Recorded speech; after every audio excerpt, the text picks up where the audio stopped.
not having FOMO is the single most important financial skill. I think it's so important that you cannot ever imagine accumulating significant wealth over your lifetime if you are susceptible to FOMO. Like if there's literally one thing, like one trait that you want that's going to allow you to accumulate wealth, it's the lack of FOMO. Why do index funds work so?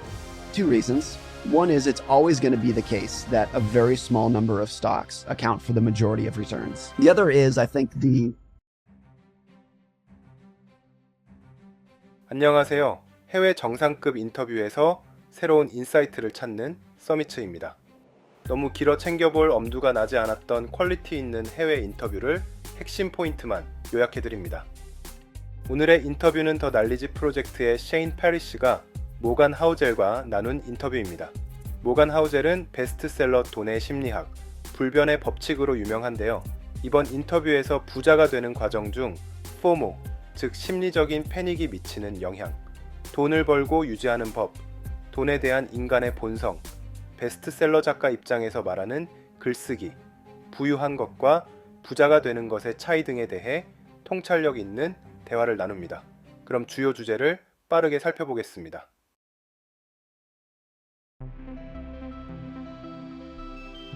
부를 이루기 위한 가장 중요한 금융 노하우는 무엇인가요?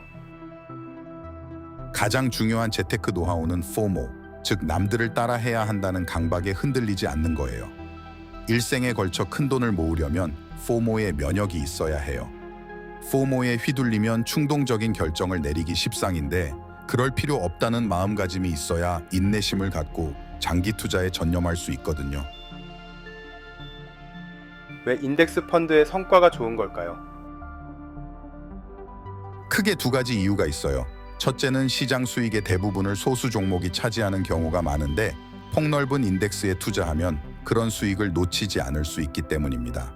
둘째로 인덱스 펀드는 별 노력을 들이지 않아도 되고 수수료도 적게 드니까 장기적으로 효율적이고 효과적인 투자 방식이 되는 거예요.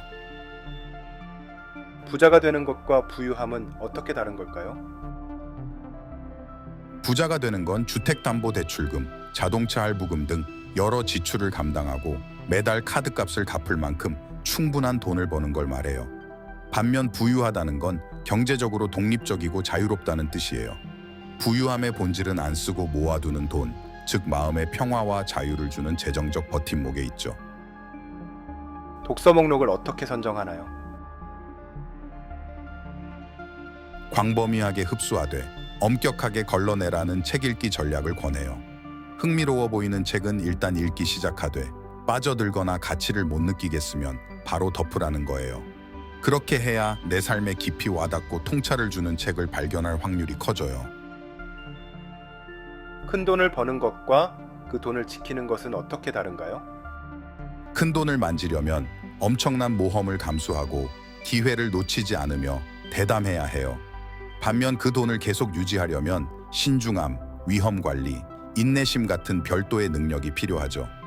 재산을 불리려고 분별력 있게 모험을 하면서도 동시에 그 돈을 지키고 유지할 줄 아는 재주는 흔하지 않아요. 베스트셀러 작가로서 글쓰기에 대한 조언을 해주세요. 저는 사람들에게 글을 쓸 때 독자를 오로지 자기 자신 한 사람으로 삼으라고 해요. 내 마음에 들고 만족스러운 이야기를 풀어내는 데 집중하라는 의미죠. 그리고 독자들이 얼마나 인내심이 없는지 잘 알아야 한다고 강조해요. 핵심을 빠르고 정확하게 전하고 불필요하게 복잡하거나 길어지진 말라는 거예요. 그렇다면 실제 글쓰기 과정은 어떤가요? 부가 늘어나는 만큼 기대치도 높아질 수 있지만 그 기대치는 부, 그 자체보다 조금 더 천천히 자라야 한다고 봐요. 이렇게 기대치와 실제 부 사이에 균형을 잡아야 사치에 물들어 만족을 잃어버리는 일 없이 재정적 목표와 개인의 행복이 서로 어긋나지 않는다는 거죠. 부와 행복의 관계에서 기대치를 어떻게 조절해야 할까요? 부가 늘어나는 만큼 기대치도 높아질 수 있지만 그 기대치는 부, 그 자체보다 조금 더 천천히 자라야 한다고 봐요. 이렇게 기대치와 실제 부 사이에 균형을 잡아야 사치에 물들어 만족을 잃어버리는 일 없이 재정적 목표와 개인의 행복이 서로 어긋나지 않는다는 거죠. 자녀에게 돈에 대해 꼭 가르쳐야 할 교훈 1순위는 무엇인가요? 가난이 전부 나태함의 결과는 아니듯 부유함 역시 부지런함 덕분도 아니라는 사실을 깨우쳐주는 게 중요해요. 돈은 성공이나 자존감을 재는 궁극의 척도가 아니라 행복을 위한 도구여야 한다고 일러주어야 하죠. 부모가 현명한 살림과 아량 있는 태도로 솔선수범하는 것도 필수예요. 자본주의의 위험은 무엇이라고 보나요? 자본주의의 최대 리스크는 극심한 불평등이에요. 많은 이들이 소외감을 느끼게 될 수 있죠. 지나치게 많은 사람이 이 체제는 날 위한 게 아니야 라고 생각하면 사회 불안과 극단적 정치 상황이 나타날 수 있어요. 적당한 불평등은 있되 누구에게나 기회가 열려 있다는 인식을 주는 균형이 반드시 필요해요. 복리효과는 어떻게 이해하고 활용해야 할까요? 복리는 당장 얼마나 벌었느냐가 아니라 시간이 흐르며 얼마나 불렸느냐의 문제예요. 복리의 힘을 최대로 발휘하려면 꾸준히 오래 투자하는 게 관건이죠. 묵묵히 투자하고 불어나게 내버려두면 눈덩이처럼 불어나요.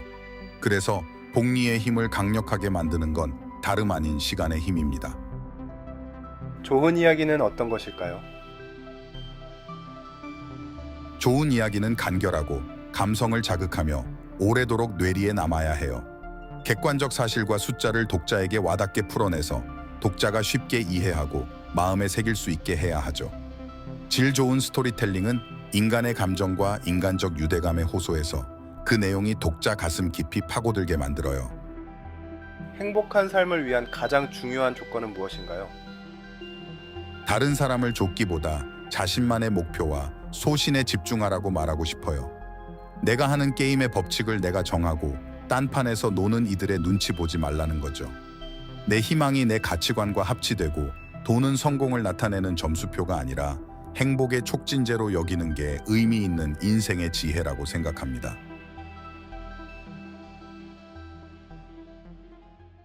오늘의 인터뷰 요약은 어떠셨나요? 여러분의 의견을 댓글로 남겨주세요.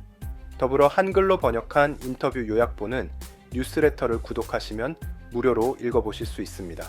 뉴스레터 구독 링크와 원본 영상 링크는 설명란에 남겨두었으니 무료로 구독하시고 읽어보세요. 그럼 다음 인터뷰 요약을 갖고 찾아오겠습니다. 서미츠였습니다.